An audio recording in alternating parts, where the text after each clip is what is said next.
Hello, আসসালামু আলাইকুম everyone. আজকে জুম্মার পরে শুক্রবার গাবতলী হাটের একটা চিত্র। আজকে যা ঘুরে বুঝলাম, গাবতলীতে অনেক গরু উঠছে, অনেক মাংসের জন্য হোক, ইভেন কেউ যদি ফার্মের জন্য হোক, তারপর পালার জন্য দীর্ঘ সময় এরকম জাতের জন্য অনেক ভালো গরু উঠছে, আর মাংসের জন্য ভালো গরু দেখা গেছে। এই যে আপনারা যখন দেখেন, এই যে ক্রস গরুগুলো, অস্ট্রাল ফ্রিজিয়ান যত জাতের গরু আছে, যেগুলো মানে সাধারণত কসাইরা প্রেফার করে বেশি মাংসের জন্য, এগুলো গরু অনেক আছে, আর সবগুলো মানে ভালোই হৃষ্টপিষ্ট।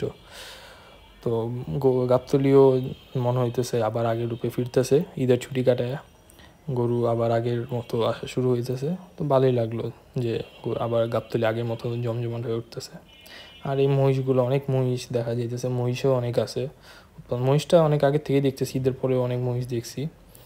আর এই যে এখনও যে গরুগুলো দেখছি দামুর থেকে নিয়ে, যত অস্ট্রাল ক্রস, যত ভালো ভালো গরু আছে মাংসের জন্য, সব গরু অনেক উঠছে। তো আজকে ঘুরে ভালোই লাগলো, কারণ গরুর আমদানিটা কম্পারেটিভলি বেশি আগের তুলনায়। এই জন্যই। তো এই পর্যন্তই আজকে গাবতলী আপডেট, আজ শুক্রবারের।